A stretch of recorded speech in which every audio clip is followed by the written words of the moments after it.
Hey guys, this is a video that's going to help you to take the next quiz, which is quiz 14, part extraction 2. It's all about guitars and drum sets. How do you write for a guitar and how do you write for a drum set? First, we're going to look at the guitar. So, if you've printed off the example from Jupiter Ed, unit lesson, part extraction 2, then you're looking at this example, only it's blown up here on the board. Okay? So the first thing you want to do when you're writing for the guitar is you want to look at the key. The key of this piece is in D, so the guitar is going to be in D too. Now, the guitar can either play the melody by picking or play the chords by strumming. Again, the guitar can either pick the melody or strum the chords.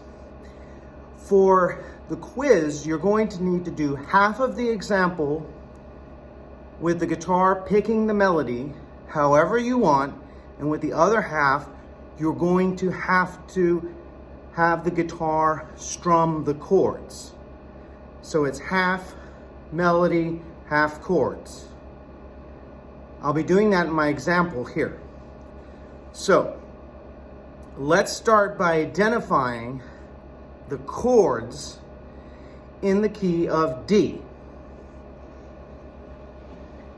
Right over here, I'm going to write them to the side. So the one chord, which is a major chord, is D, D major. The capital letter by itself means major. The two chord is minor. That's E minor. The three chord is F sharp, because F is sharp in the key signature, minor. The four chord is G major. The five chord is A major. The six chord is B minor. And the seventh chord, remember, is diminished. So you say C, D, I, N. Okay? So those are our 7 chords that we use in the key of D. Now, what we're going to do for the first measure of this example is we're going to use the 3 chords that are here. Okay? And we're going to insert them on the staff lines at the bottom of the paper. Okay? So, the one chord is D for one beat.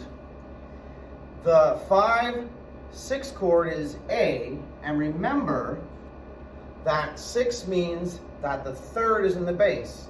So the chord is A, C, E, the third is C. So it's A over C, and it's C sharp because C is sharp in the key signature. So we have D, A over C sharp, and then back to D. Okay? Then I'm going to do the second measure.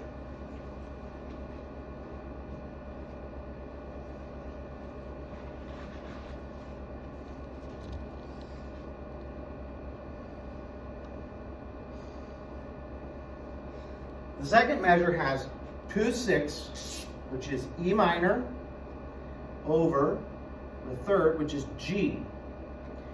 E minor over G. Okay? And then E minor. So that's those 2 chords in that measure. One's for 2 beats, one's for another 2 beats. Now I'm going to do measure 3.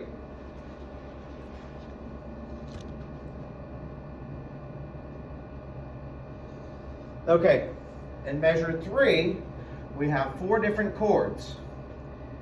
Okay, the first one is 3, 6. That's F sharp minor over F, A, C. F sharp minor over A. Then you have F sharp minor. Then you have the 6th chord, which is B minor. And then you have the 6/6 chord, which is B minor over B, D. F.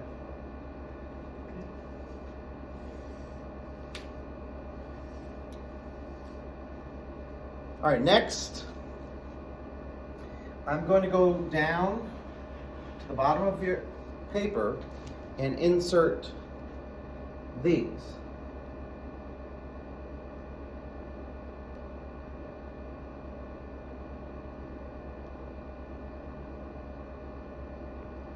Okay.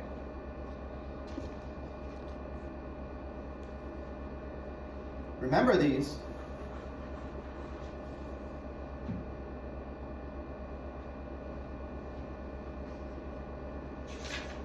So, the guitar reads in treble clef.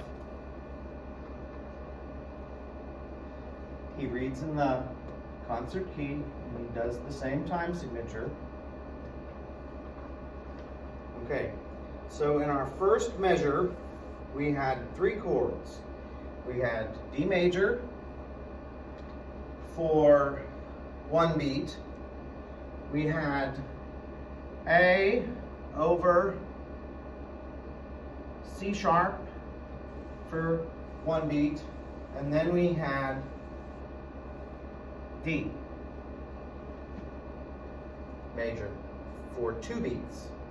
So what you do is you choose the center line to indicate the rhythm for the strumming. So the rhythm for the strumming is 1, 2, 3, 4. So what you do is you put X's for quarter notes on the line, and then add a little stem to it, and add a little stem to it going down. Follow the same stem rules. And then what you do for the half note is you make a diamond shape on the half note. And then you put your bar line. So that's the first measure. Okay? Now, going on from there, I'm going to erase the time signature because we only need that at the beginning. The next measure, we had 2 chords, one for 2 beats, the other for 2 beats. Okay? It was E minor over G, right? And then it was just E minor.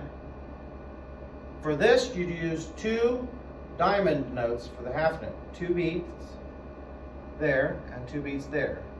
The fact that they're diamonds instead of circles indicates that he has to strum. If you put actual notes there, he will think that he has to play an E and an E, and he'll get confused. Put your bar line there. Then we'll do the third measure. In the third measure, we have 4 different chords. So we're going to have a chord on beat 1, beat 2, beat 3, and beat 4. 1, 2, 3, 4. And each chord that is strummed is first the 3 chord, which is F sharp minor, and it's a 6 chord. So the third is in the bass. It's inverted. So that's F sharp minor over A. Then you do F sharp minor by itself on the next beat. Then you do the 6th chord, which is B minor. And then you do the 6th chord, which is B minor over D. And draw your bar line. And that's it. So for the first 3 measures, the drum strums 1, 5, 6, 1.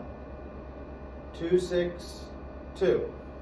3, 6, 3, 6, 6, 6. Okay?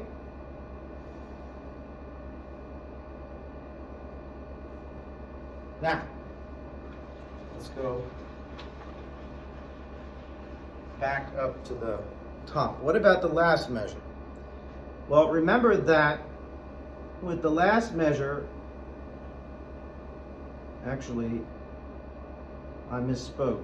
What I mean is with half of the song, and this is 8 measures long, so 4 of the measures need to be strummed, which we've already done 3, and 4 of them need to be the melody. So starting with measure 4, you can just put the melody in. Let's look at measure 5, which is down here.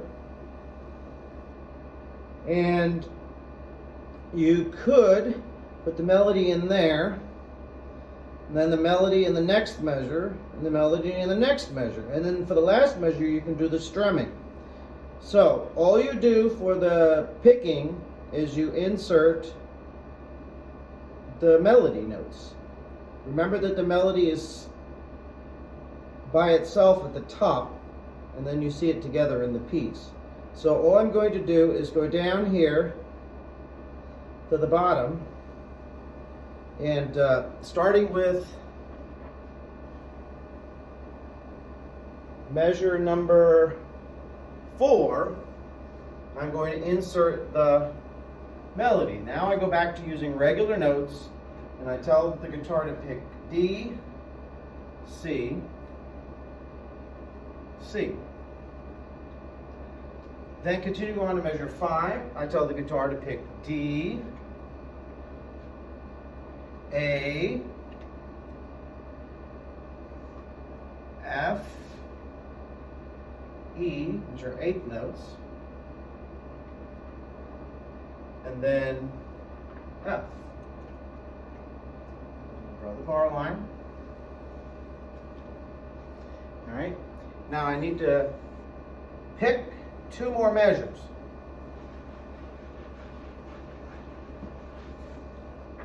So I'm going to go to measure 6, and I'm going to tell the guitar to go E, F, G, A, B,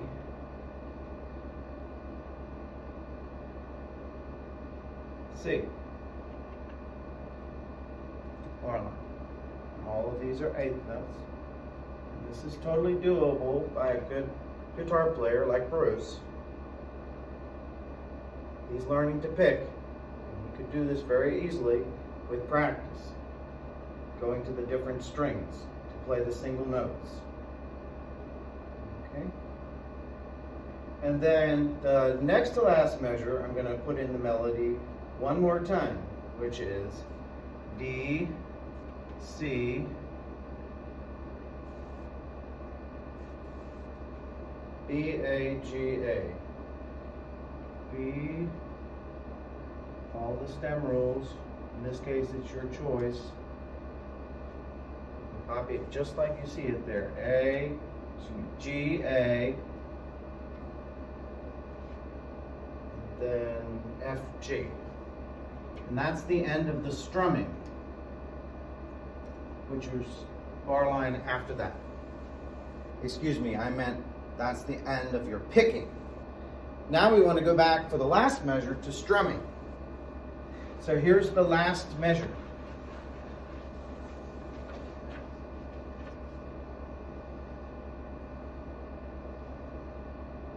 The last measure of the whole piece has 2 chords, and that's 5 for 2 beats and 1 for 2 beats. So that's going to go A major to D major.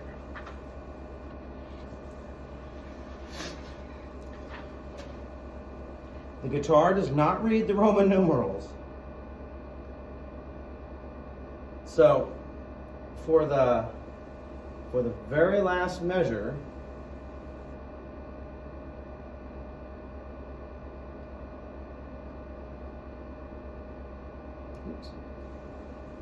you want to write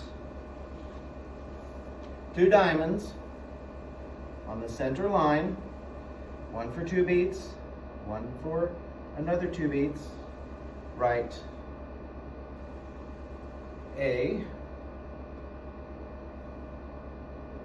and then D, and you're done. Now, if you want to make it easier for the if you want to make it easier for the guitar to see these, you can write them up here. So you can either write them down here or up there. But either way, he's going to see that those letters are associated with those notes. And most of the time they're written up here. And I would recommend writing them up above. And I know I've wrote them below for the exercise, but let's go ahead and do above for now. Okay, I'm going to use the same example for drums.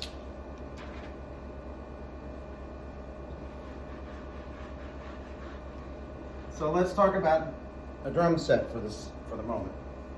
A drum set doesn't read in treble clef, it doesn't read in bass clef, it reads in percussion clef. This is percussion clef. 2 vertical lines that are parallel to each other across the middle 3 lines of the staff. Now, they don't read any key, they only read time signature. I put 4/4 earlier for this. You can either put 4/4 or you can put C, which is common time. It's the same thing. All right? Now, for the drum, we're going to have 3 levels. Number 1, in this bottom line space, we're going to have the bass drum part. In this area, this space up here, we're going to do the snare drum part. Okay? And on this space up here, we're going to do the cymbals. Now, we don't have to say what kind of cymbals, okay?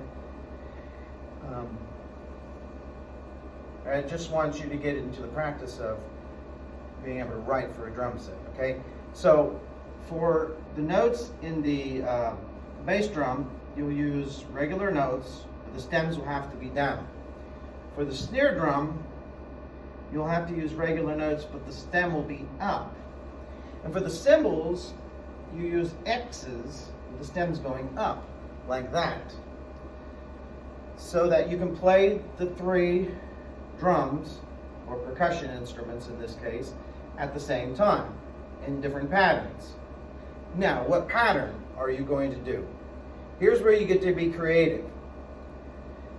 You could come up with a pattern of your own, but it has to fit the rhythm of the example. So, let's go back to the rhythm in the example.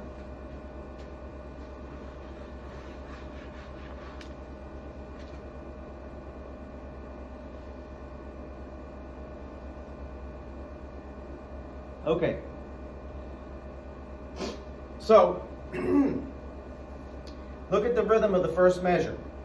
We have quarter note, half note. Okay. Usually the bass drum will follow the bass line. So, to make things simple, we're just going to go boom, boom, boom. And then in the second measure, you're going to go boom, boom. But remember, it's all going to be on one line because there's no difference between the pitches. Okay?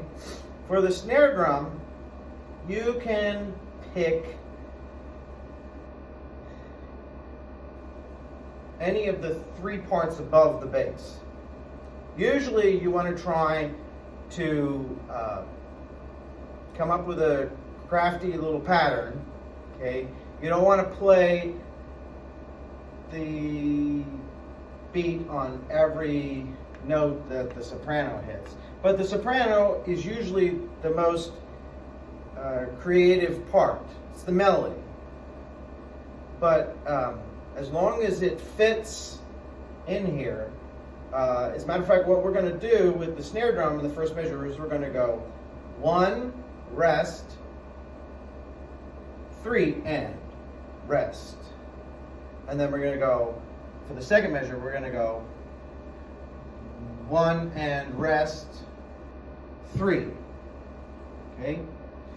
Now, the cymbal, usually, if you're not going to just have it like play the eighth notes, 1 and 2 and 3 and 4 and, does happen like at a place where the melody like holds. So like right here, you would do in your piece, you would do a diamond half note and you would draw this little line after it to say let ring. Otherwise, if you're going to do it on every beat, or if you're going to come up with a crafty pattern that complements the snare drum, you could go 1 and 2 and crash, 1 and 2 and crash, which is I think what we're going to do for now. But you can be as creative as you want to be, just as long as it fits the pattern. Okay? So I'm going to go to the bottom and I'm going to create a pattern for you, and then you can either take this for what it's worth or not. Okay?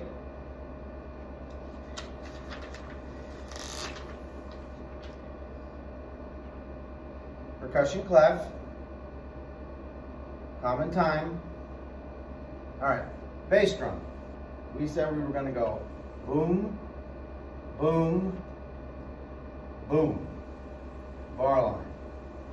Then we said the snare drum was going to go 1, rest, 1, rest.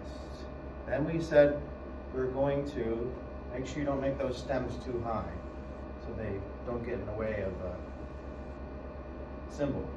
Then we said we were going to do, for the cymbals, we're going to do 1 and, 2 and, crash,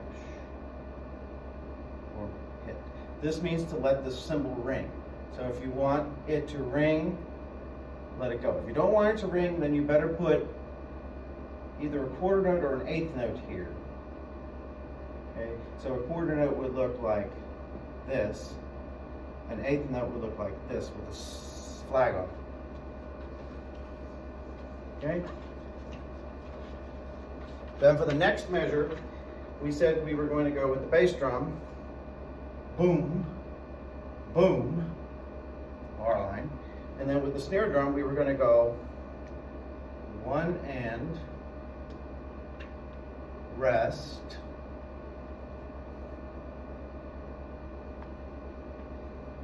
3, rest. And then the cymbals, we're going to go opposite. Actually, we didn't determine this yet, but we're going to go opposite to the snare drum. We're going to go rest. You can write rests way up there for the cymbals. Cymbal hit, rest, just to be creative, and you can do something different there if you want, okay? Now, I'm going to go ahead and go on and show you what I'm going to do, what I would do for these last 6 measures. So in the next measure, I would follow the bass part and I would go 1, 2, 3, 4, bar line. And then the snare drum, I would follow the same pattern that I did in the previous measure by going 1 and rest, 3, rest. And then for the cymbals, I would do rest, cymbal hit, rest, cymbal hit. But you can come up with something different. For the 4th measure, the bass drum, just keep it in line with the bass part. Usually follows the bass part, right, Jonathan? Yes. All right. And then for the snare drum, you could come up with something interesting, or you can just simply have the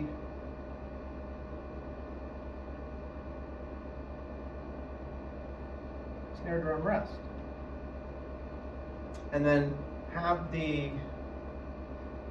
cymbal do a crash or a splash there, and have them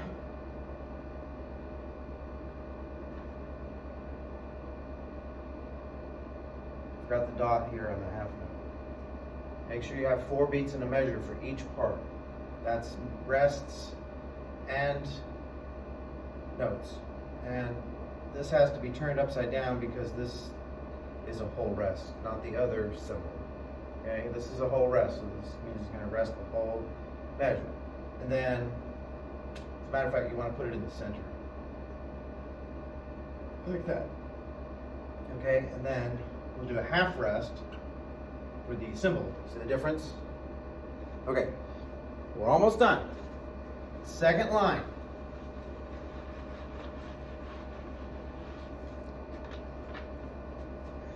The bass drum goes boom, boom, boom. Bar line. Snare drum.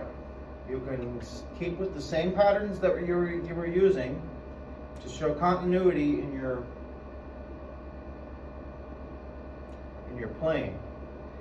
This time, since the melody does an 8th note, 2 8th notes, you do 8th note, and then you could do a rest here for the cymbals, alternate the cymbals there with a crash, and alternate the cymbals there with a crash, putting a rest in between. Then the next measure, you've got half note bass drum and quarter, quarter, bar line. And then we're going to go snare drum, rest, snare drum. By the way, you want to make sure you line your beats up together so the drummer is not confused. Right, Leo? All right. Then we're going to do cymbal hit here after a rest. And then we're going to do a rest here and then a cymbal hit there. And then the next measure, I'm going to do all but the last measure by doing 2 half note bass, bar line. Actually might be able to squeeze in the end there, because the end really needs to be an all stop, pretty much. Okay, so this measure, you've got snare drum going 1 and rest, 2 and 3 and rest, and then the cymbals are resting here, there, resting here, hitting there. All right. And then the last measure, you get 2 half notes in the bass, okay? But you really want to bring this to a close, okay?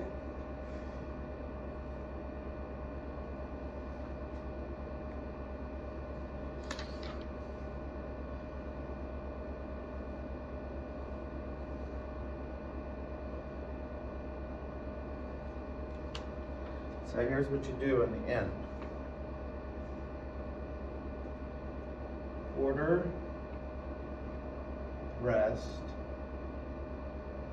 and then I would rest the snare drum for the rest of the piece up to the double bar line here, and then I would do 2 crashes here after a rest for the cymbal, and then do a big splash on the end to bring it to a close. But like I said, you might come up with something else. You just have to be able to justify it based on the example. Now guys, you can replay this video as many times as you want. I know it's 30 minutes long, but you can replay this as many times as you want. you can ask me via email any questions that you want concerning this. Okay? But this is going to be the only lesson that you guys are going to have before we do the quiz. So make sure you take the time. Don't wait till the last minute, but take your time this week in preparing for this next quiz. Okay? Hope you guys are staying safe. And we'll talk to you later. Bye.